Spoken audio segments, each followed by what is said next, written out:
All right, let's talk about activity theory. So before you got here, you should have annotated that short Searle paper and also annotated the Danish. And so I expect that right now you feel pretty good about the zone of proximal development from the previous week, and from some of the Vygotsky readings and things like that. You're thinking about all human interaction as goal-directed. You've heard about this idea of appropriation or internalization, and you're starting to feel familiar with this idea that learning is mediated. So here I want to dive into the weeds with mediation and really hoping to keep this under 15 minutes. So let's find out if I can do that. So appropriation real quick before we get into mediation. You want to think about appropriation as sort of a sociocultural version of encoding from the cognitive unit, sort of. It's a little bit deeper than that. But the idea is that when you engage in social interaction, so for example, when you're in your zone of proximal development, you appropriate something from that social interaction. You walk away with something, right, that you've internalized. And again, reminder that social interaction doesn't necessarily mean just talking with another person, although it often does mean that. Social interaction just means interacting with other objects or tools that it could be another person, but doesn't have to be. Okay, so we walk away from that social interaction with something that we've internalized. So we can think of or think about appropriation as sort of the trace or residue of that social interaction, that social engagement that you walk away with. What you walk away with is what you appropriate. So you can appropriate facts and information. You can appropriate the definition of the zone of proximal development, for example. But you can also appropriate how to use a tool in a social context.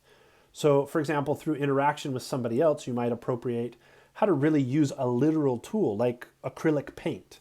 So you can appropriate how to paint using acrylic paint. Or you could appropriate like a conceptual tool or a social tool. So for example, something like solfege or solfeggio for those in music courses, that can be thought of as a conceptual tool. Or cognitive theory, like that's a conceptual tool for us in this course. It's a way of thinking. So you can appropriate that kind of tool as well from your social interaction. Okay, mediation. And I assume you've read the Danish, not the first time you're hearing about mediation. So we have subjects, which are person or people, and we have objects, right? The object is like the goal, like the object of the game or an objective, right? So people want to meet goals according to Danish, right? Like all human activity is goal directed. So people are working towards the goals. Now, of course, people shape the goal, right? People shape the goal that they think about. They think about what the goal is. They might change the goal, etc. But the goal also shapes the person. So when you think about your goal of trying to pass this class, for example, that kind of changes how you behave, right? So there's this bi-directional dialectical relationship between people and goals. So, for example, those who are students in education majors, especially those that are participating in this class, there's kind of this object of becoming a teacher. And those are kind of going back and forth. The student is changing that goal because they're changing what they think it means to become a teacher. So becoming a teacher, that goal, I mean, that's kind of a broad goal, but what it actually means to become a teacher changes as they kind of understand more and as they work toward that goal. So then they might take different classes, or they might start to say, somebody who wants to be a teacher, I think about the world this way. So as they're becoming more like a teacher, it's also kind of changing who they are. So again, there's this bi-directional thing happening. Okay, so let's take a subject and an object. So again, let's just take this very class, the educational psychology students. And let's say your goal is to appropriate, right? There's that word, appropriate. So let's say you're trying to appropriate learning theories for teaching, for those in education majors or any other activity where you might be teaching. Teaching occurs in many, many contexts, in jobs and in lots of your interactions that you might have. Even playing video games with other people, there might be teaching going on.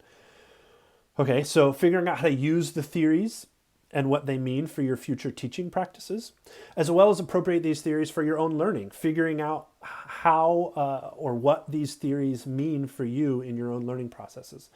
But it's not quite that simple, right? So there's all this stuff in between you and your goal. So for example, this class, we have the online setting, the social annotation, the reflection, etc. Okay, so you've got these mediators.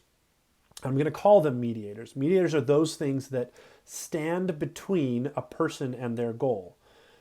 So mediators can be tools, they can be people, they can be activities, that kind of thing.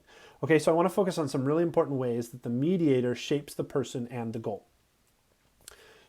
Okay, so you use the mediator, right? Like you're the one who used the mediator. Let's take the social annotation. You're the one who used the social annotation. So obviously, you shape the mediator.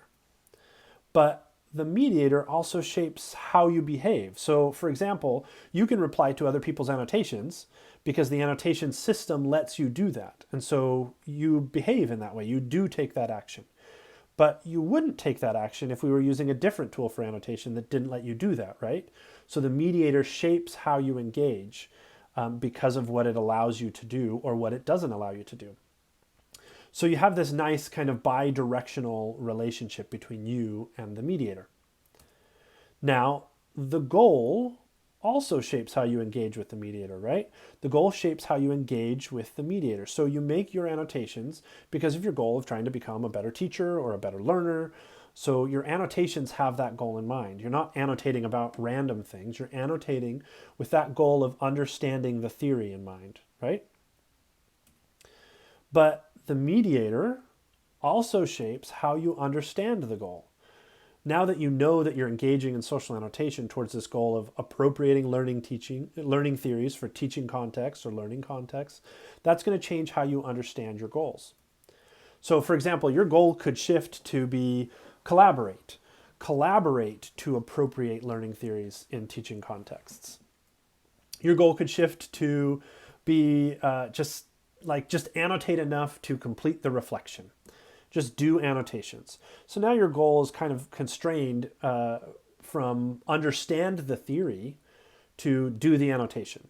So again, your goal changed, and that changes how you engage in the social annotation. So the mediator also shapes your goal. So we have this nice bi-directional relationship here, and now you can see how the mediators at hand really, really affect how the subject gets to the goal, how the subject perceives that goal. And so mediators are key. And we'll call this triangle the subject, mediator, objects triangle. We'll call this the activity triangle. And activity theory is based on this triangle. The fundamental idea of activity theory is that human activity is mediated. It's goal-directed. And the mediators shape how we understand the goal and shape how we engage with the goal. So mediators are that which shape, that which stands between. All right, so the activity triangle is really useful when we're trying to design for learning, like when I design this course or when we design for teaching. So literally, first of all, just charting out the activity triangle can help us understand what's happening. Like, what are the things that affect a student's engagement with their goal? What are the mediators? And then we can change the mediators. We can remediate to change the student's perception of the goal, or to change how they behave, or to change what it is they appropriate. Because of this activity triangle, we can see that students not only are appropriating information, are working towards that goal, they're also always learning how to use the mediator. So if my goal is to have students collaborate to understand learning theory, and I use social annotation as part of that, you also have appropriated how to do social annotation. So sometimes if you want a student to learn to use a tool, their goal shouldn't be learn to use the tool. You should figure out what is the tool good for. Make that the student's goal, and then make the tool into the mediator. Do you feel that difference? So the tool no longer becomes the goal, it becomes the mediator, because we're always appropriating the mediator, how to use the mediator. So this is also helpful to understand as learners, not just teachers. For example, many of you have mentioned a need or a goal to manage your time better, especially given the online situation. For many of you, this is the first time you're taking completely online classes. So your goal is to improve your time management, or really to get assignments done. So use the activity triangle to see what is mediating that process. What tools are you using to manage your time, to get stuff done? So some of you use a planner or maybe an app with a to-do list. Those are tools. Those are mediators for accomplishing your goal. They dictate how you accomplish your goal. Now, what might happen is that you appropriate learning to use the to-do list, but you don't actually get things done. You can learn how to use the to-do list without actually accomplishing your goal. So I've done this before where I've spent a lot of time focusing on learning a new app or some piece of software or some sort of skill to help me get stuff done. But then I focused so much of attention on trying to understand that tool that I ended up appropriating the tool. I learned how to use the new app, but it didn't actually lead to me getting more stuff done. So this will necessitate a change in our goal. We shift our goal back to getting stuff done, or it will require us to remediate with a different tool. Maybe we appropriated that tool and we find out that, we didn't accomplish our goal. And so we find out that tool is actually not going to work very well for us. So we remediate with a different tool, or we use that tool in a different way to try and get back to our goal of getting stuff done, of time management. Okay, now, not everything everywhere is a mediator. It's a mediator if it shapes how we understand the goal, if it stands between us and the goal, okay? So, for example, if your teacher isn't helping you in any way, then the teacher's not really a mediator. Or if you're asked to complete a worksheet, but you have no desire to do anything and you don't really understand how the worksheet interacts with your larger goal, then the worksheet might not be a mediator. It might just be a thing, right? Okay, just want to make sure that that's clear too. Not everything is a mediator. Okay, so let's use an example from Joshua Danish, who is actually a professor here at IU in the Learning Sciences program. So let's imagine a kindergarten classroom with Billy. Billy is a great artist. He's in kindergarten. The focus is on how to craft narrative stories. Billy is nervous about his writing, and so he doesn't write very often. When asked to practice by making a story, he spends most of his time drawing instead of writing, or he really spends all of his time drawing instead of writing. Now, usually that's allowed in other times during the class, but here he's drawing, and so he's avoiding writing. And his handwriting is great. Okay, so here's some things that we can know. So really we're focused on his practice with crafting narrative stories, right? So now what I want you to do is pause the video and just draw the activity triangle. Who's the subject? What is the object? What are the mediators? So just pause and draw that activity triangle.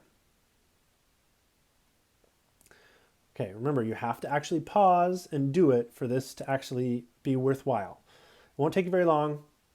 Quick triangle, 3 boxes. Okay, so here we see that Billy is the subject, of course. He's the person. And our goal for Billy is for him to practice writing stories. And right now he's being mediated by pencil and paper. Those are the tools that allow him to practice writing stories. It's that simple. Here's the activity triangle. Okay? Now, I want you to pause the video and come up with 2 ways you could solve the problem of Billy not being able to get his writing practice that he needs. So thinking about this activity triangle and knowing what we know about Billy in the class, what are 2 ways you could help solve this problem?